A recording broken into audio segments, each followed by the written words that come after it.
2020년도 4.15 총선의 실상을 철저하게 분석한 도둑놈들 4권이 출간되었습니다. 여러분께서 구매해 주시고 널리 퍼뜨려 주시기 바랍니다. 선거를 바로 세우고 나라를 바로 세우는 정의로운 길에 여러분께서 적극 힘을 더해 주시기 바랍니다. 감사합니다. 안녕하십니까, 공평호입니다. 1월 3일 금요일 방송 시작하도록 그렇게 하겠습니다. 세월이 계속 흐르죠, 시간이. 오늘 방송 여러분 새해, 자, 여러분 오늘 이 방송을 되게 이렇게 이제 구성을 했는데 국내 문제하고 그다음에 선거 문제를 함께 다루도록 그렇게 하겠습니다. 양기부님 반갑습니다. 자, 이 보시면은 이제 오늘 참 여러분 시간 지나고 나면은 엄청나게 지금 중요한 시점이었구나 그런 생각을 아마 하시게 될 겁니다.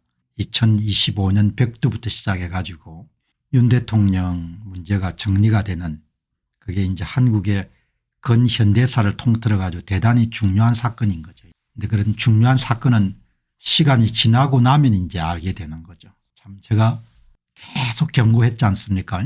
참 목이 메이라고 이렇게 매일 정도로 경고를 했는데, 윤 대통령이 2022년 또 5월 달에 취임하시고 6월 달에 첫 번째 지방선거가 있었지 않습니까?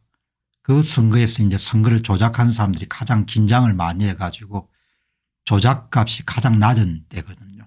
그리고 나서 이제 뭐 대통령의 말씀이나 이런 게 전혀 없으니까 대통령이 말씀을 조금 그래도 하셨으면 좀 나았을 것 같다는 생각이 들거든요. 어나운스 이펙트, 선언 효과라는 게 있지 않습니까? 좀 선거관리위원회 사람들에게 좀 공정선거를 당부하는 메시지는 발신할 수가 있었는데, 그리고 나서 이제 2023년도 4월 달에 보궐선거를 다 강하게 조작을 했죠. 그리고 나서 2023년도 10월 달에 강서구청장 보궐선거는 역대 사상 최고치 2장당 1장을 조작을 했으니까 1을 3장으로 나누게 되면 35% 정도 사전투표에서 조작한 거고, 그리고 나서 이제 2024년도 4월 10일 총선을 조작하고 그것도 역대 총선에서는 가장 조작을 많이 한 거죠. 그다음에 이제 2024년도 10월 16일 보궐선거를 또 조작을 한 거지 않습니까? 이제 참 윤 대통령이 타이밍을 조금 많이 놓치신 건 사실인 것 같아요.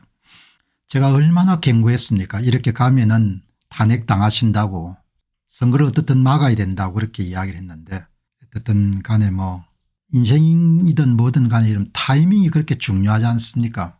그 딱 행동해야 될 때가 있는데 그걸 놓치게 되면은 완전히 그 방향이 틀어지게 되는 거죠.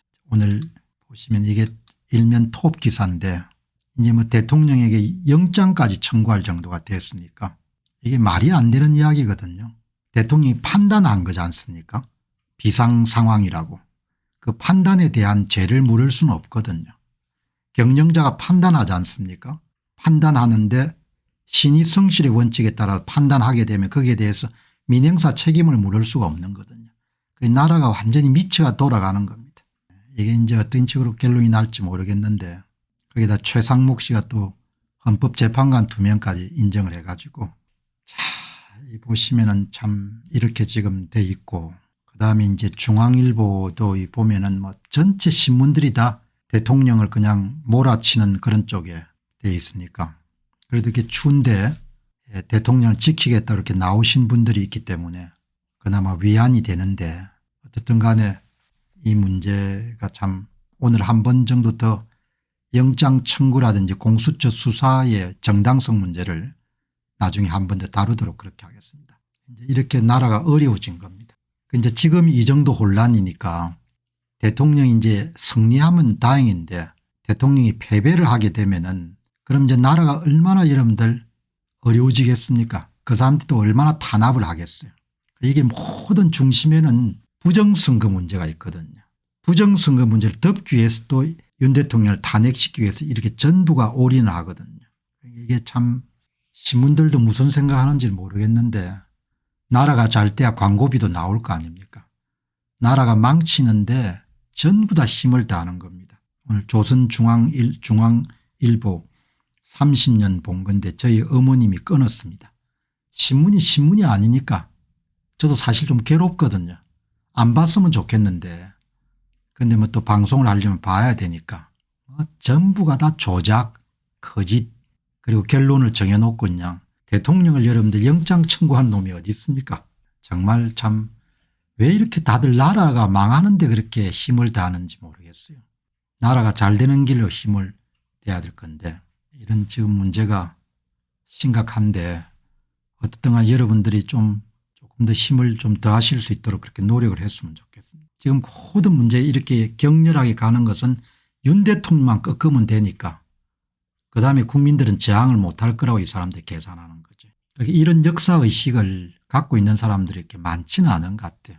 권성동 씨나 여기에 권영세 씨나 이런 분들도 다 타협해 가지고 그냥 살 생각을 하지. 어마어마하게 좀 중요한 시기지 않습니까? 부정선거 세력들이 국가를 완전히 장악하느냐 아니면 국민들이 기본권을 다시 되찾느냐 그 두 개의 전쟁이자 체제 전쟁이지 않습니까? 그 체제 경쟁에 누가 승리하냐에 따라서 한국호의 방향이 완전히 틀어지겠죠. 너무 악한 시대인 겁니다. 그리고 한국 사람들이 너무나 고마움을 모르고 정의가 없는 거예요. 이런 나라에 총 들고 어떻게 싸우겠습니까? 전부가 다 언론들이 뭐죠? 부정성을 덮는 쪽으로 나라가 망하는 길로 그냥 언론들이 다 협력을 하는 거죠. 2020년도 4.15 총선의 실상을 철저하게 분석한 도둑놈들 4권이 출간되었습니다. 여러분께서 구매해 주시고 널리 퍼뜨려 주시기 바랍니다. 선거를 바로 세우고 나라를 바로 세우는 정의로운 길에 여러분께서 적극 힘을 더해 주시기 바랍니다. 감사합니다.